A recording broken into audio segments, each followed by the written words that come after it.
Hi Cancer, this is Jav. Welcome po sa ating channel. By the way, Cancer, this is your timeless gabay tarot reading. Gamitin ang reading na ito bilang gabay lamang. Tandaan, Cancer, ito po ay general reading.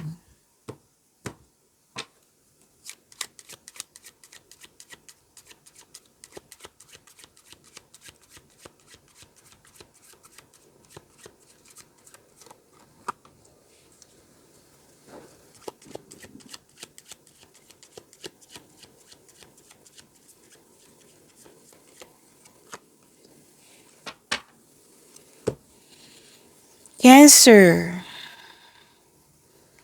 sabi po dito,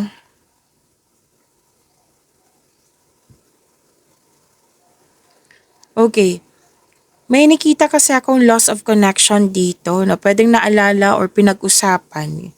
Why pinag-usapan? Kasi nakikita ko dito may grupo ng tao nagkakamustahan, nag-uusap. Nga pwedeng ah, tinanong sa'yo at naalala mo yung loss of connection na ito. Pwede din po na-disappoint ka kasi may decline akong nakikita dito or pwedeng nagkaroon ng risk like nahihirapan, nabibigatan. At may sinabi kasi ang card nyo dito, Cancer, na kung gagawa kayo ng desisyon, kung hindi pa to nangyari ha, okay, isa-isahin natin. Kung hindi pa to nangyari itong desisyon, naggagawa ka kasi ng desisyon, siguraduhin na magkakaroon siya ng, kumbaga, maging maingat sa paggawa ng desisyon. Siyempre sa paggawa ng konkretong plano, makakagawa ka ng best choice niyan or best decision. Tapos kung gagawa ka ng desisyon, alamin mo kung ano yung mga possible consequences niya. Okay? Kasi kung hindi po daw kayo mag-iingat, magkakaroon po ng problema. Pwedeng magkakaroon siya ng failure or na-disappoint ka. May pagsisisi. So now, di ba gagawa kayo ng best decision? O, yan yung sinabi kanina na alamin mo kung ano yung possible consequences ba, magkakause ba ito ng problema. Siguraduhin talaga kasi nakikita ko dito na magkakaroon ng problema kung hindi ka mag-iingat sa paggawa ng desisyon. Now, may nakita kasi akong energy dito na pwedeng nagkaroon ng guilt, nagkaroon ng disappointment sa nagawang desisyon. Kung nangyari na to ha, sabi ng iyong card, na humingi ng tulong. Like kung feeling mo naipit ka na, humingi ka ng tulong. Okay? And, syempre, nagkaroon ng disappointment or nagsisisi ka sa nagawa mong desisyon, bigyan ng solusyon. Hanap ka ng sagot sa inyong mga katanungan na syempre lahat ng mga desisyon natin sa buhay, di ba? Na kumbaga, itama ko lang ha. Yung hindi ibig sabihin na hihinto ka. Hanap ka ng solusyon. Kilos. Sa tingin mo naiipit ka, ask for help. Okay? And, nakikita ko naman dito nagagawa ka ng paraan.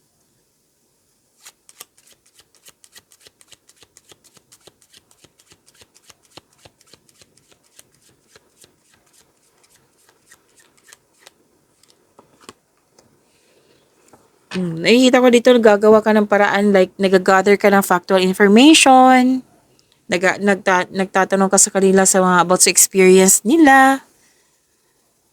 At may ano dito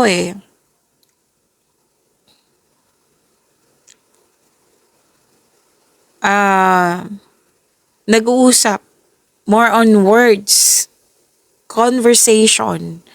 Pwede din may nangyaring negotiation, interview, na pwede itong kausap mo na grupo ng tao, pwede din tinuring mong family or literal na family mo. Kasi may nakita ko family influences dito.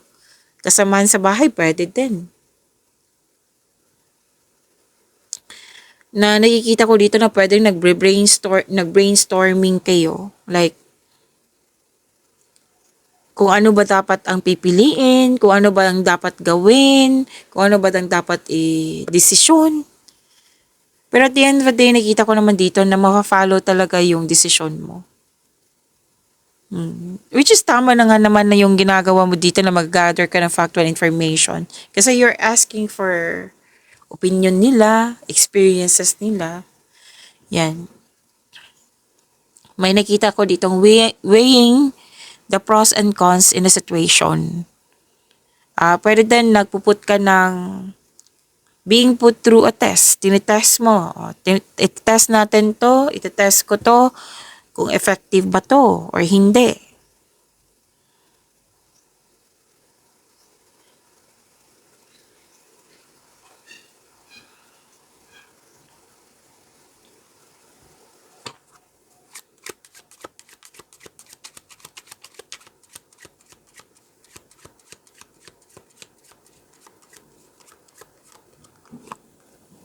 May mahalagang announcement or invitation. Naghihintay ka ng resulta or tawag. May important message akong nakikita dito. Inom muna ako ng tubig ha. Sagot lang po.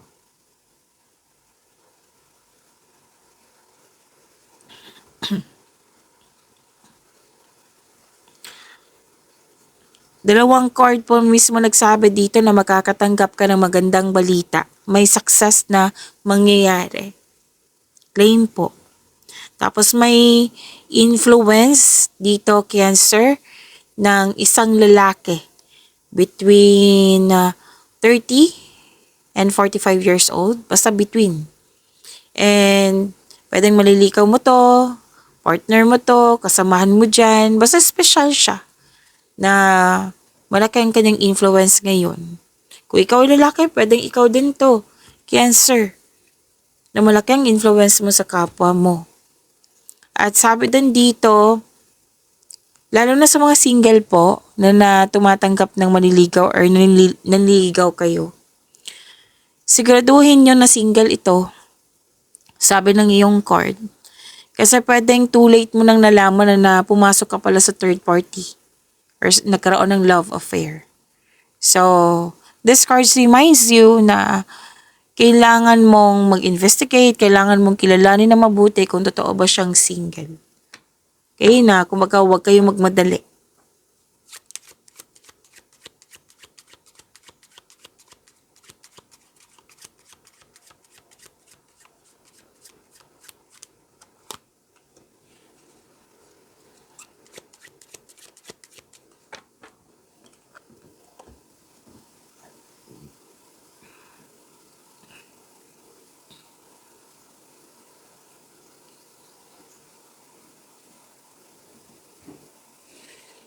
Prepare yourself kasi sobrang busy mo dito sa mga ginagawa mo. May importanteng ganap sa work mo, sa trabaho mo, sa career, sa finances. May gain, may advantage, may increase, may freebie, business aspiration, and professional goal. Nakita ko nga dito na mas lumawak yung vision mo sa buhay. At mas naging busy ka kasi binigyan mo ng aksyon para may sakatuparan mo yung ambisyon mo sa buhay. Yan.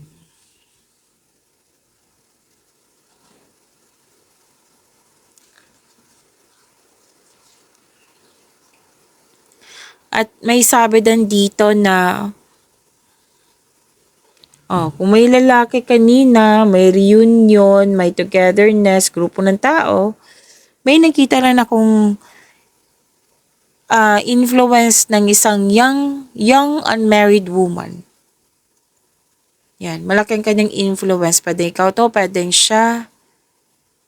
Kasi marami kayong kausap kanina dito eh. Oh, na malaki ang kanyang influence. Actually, hindi lang to ano. Di ba may reunion sinabi kanina? Pwedeng party to. Kasi nakikita ko dito na joy and laughter. Yan yung nakikita ko sa inyo dito. You're having a good time. Yes, marami kang ginagawa, pero nakikita ko kasi dito na entertain ka. Gustong gusto mo yung mga ginagawa mo. There's joy and laughter. Nagkaroon ng pagkakaisa po. May fulfillment sa pangarap, happy outcome, may engagement nga oh. May promises ako nakita dito. Pero din bagong pasok to sa relasyon, hindi lang engagement or kasal. May bagong pasok sa relasyon.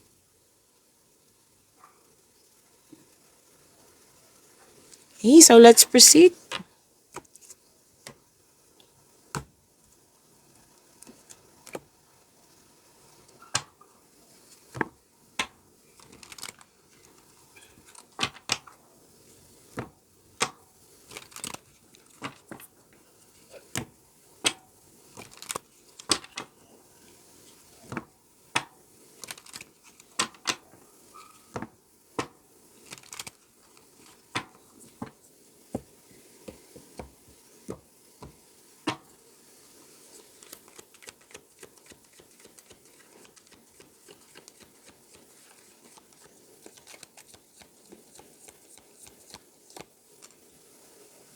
Energy, Cancer.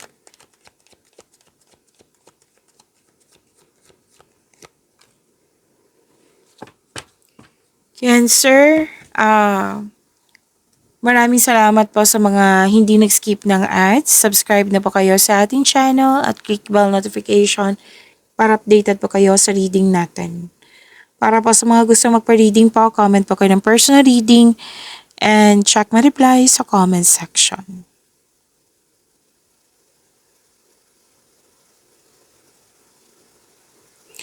You're moving forward. Nagkaroon ng embarking na healing journey.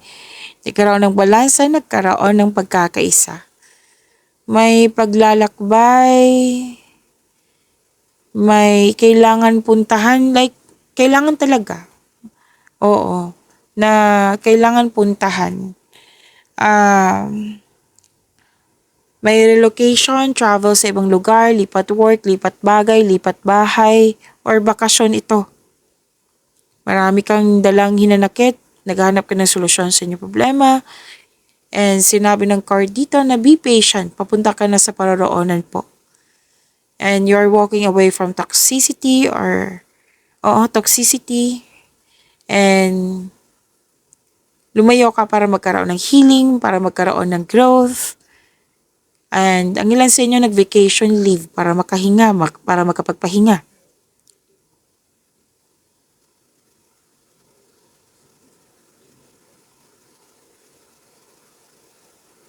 Ang ilan sa inyo nagpasya na mag-live-in or maglipat bahay para bumuo ng pamilya. Tapos may nangyari pero nagpasya kayo dito na mag-move on na. Some of you may planong mag-resign para subukan yung ibang career opportunities. Wow, may parating na malaking pera oh, 2 card mismo nagsabi dito. Magkakaroon po ng financial stability.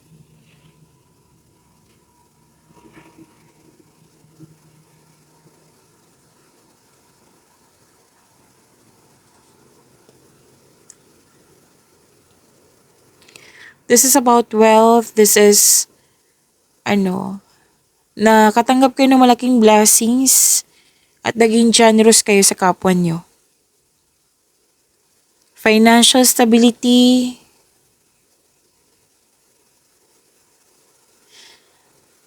Gusto nyong bumili ng property, oh.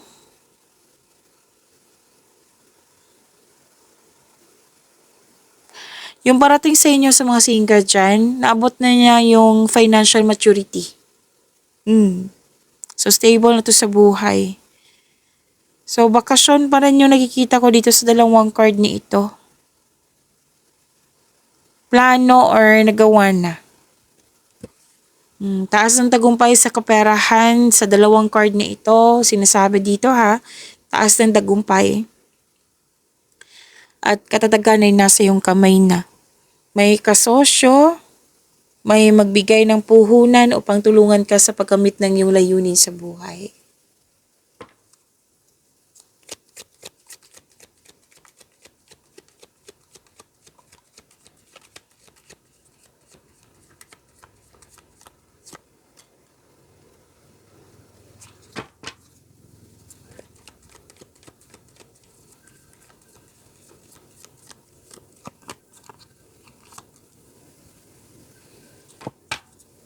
Career and money po ni Cancer.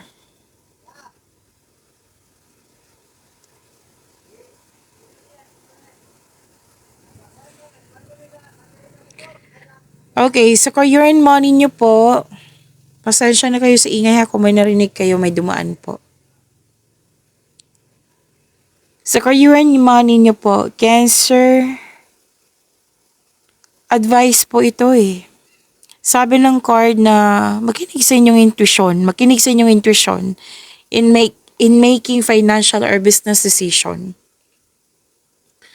Kasi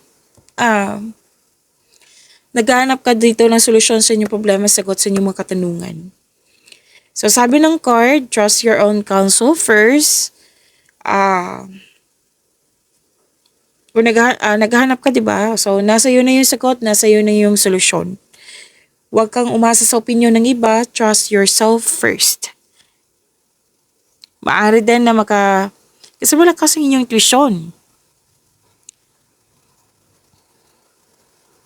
Maaring may panawaging spiritual na parating sa iyo. So nasa iyo na yung sagot, nasa iyo na yung solusyon, sabi ng iyong card.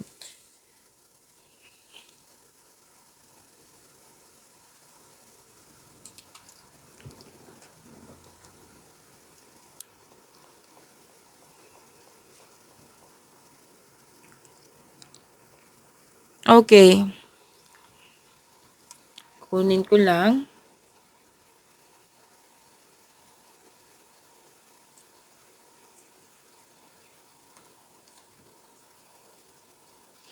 Diba gagawa kayo ng desisyon, sinabi kanina dito.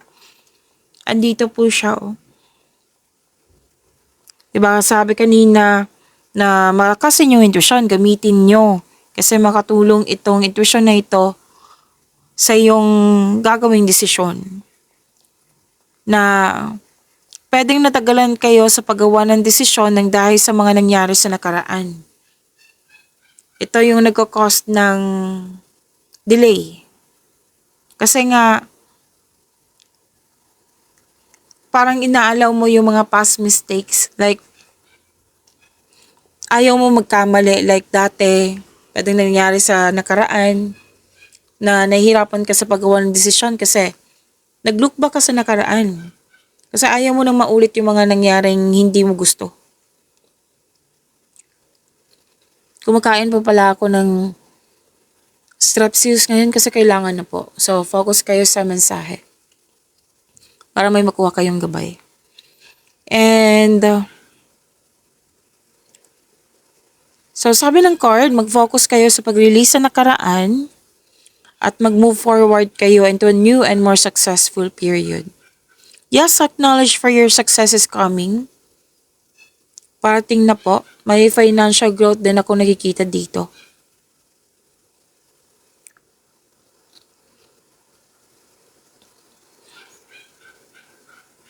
Kanina ko pa to nakikita. Cancer na may magsasorry sa'yo. Or may sikretong mabubulgar. Kasi nga, malakas ang iyong intuition.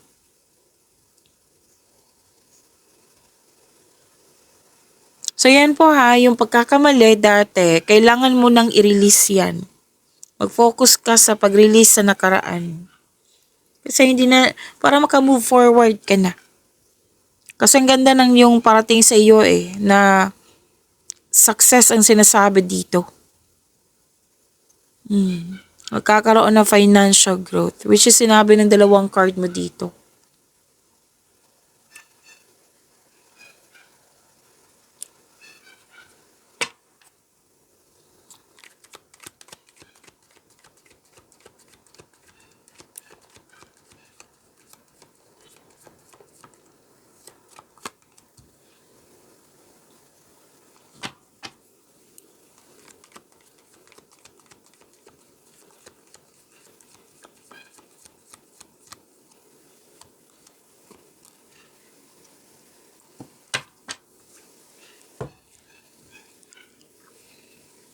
Okay,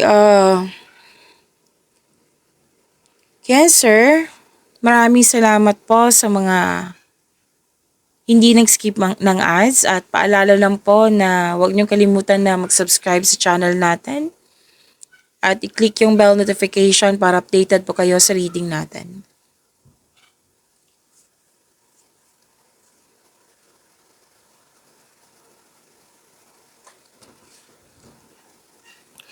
Okay, so love life, self-love, partnership, and romance. You've met someone exciting through friends or sa mga activities po para sa mga single dito.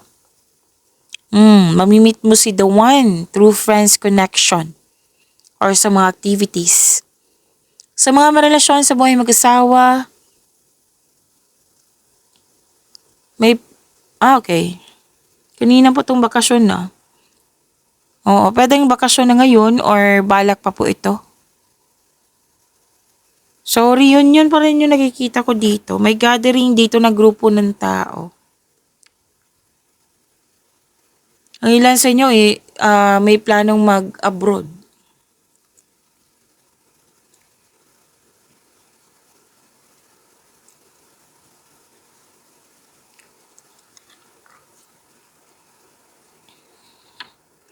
Sa mga single dito, buhos ang oras nyo sa pag-aaral o sa trabaho.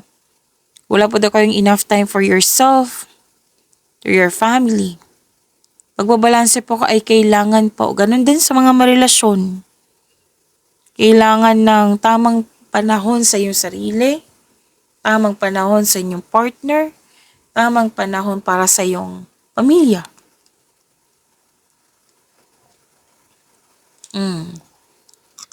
Andito pa rin yung usapin tungkol sa travel. Pwedeng nagbabudget kayo. Kaya, nakikita ko sa dalawang card na ito, na bibigyan nyo ng time ito na regarding sa travel.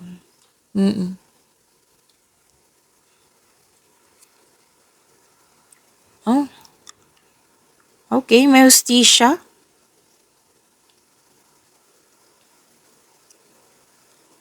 Para sa mga single, same pa rin yung sinasabi dito, different card siya ha, same pa rin yung mensahe eh. Balanse talaga.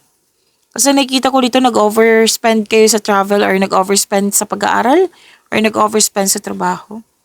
Lack of time pa rin ang concern dito.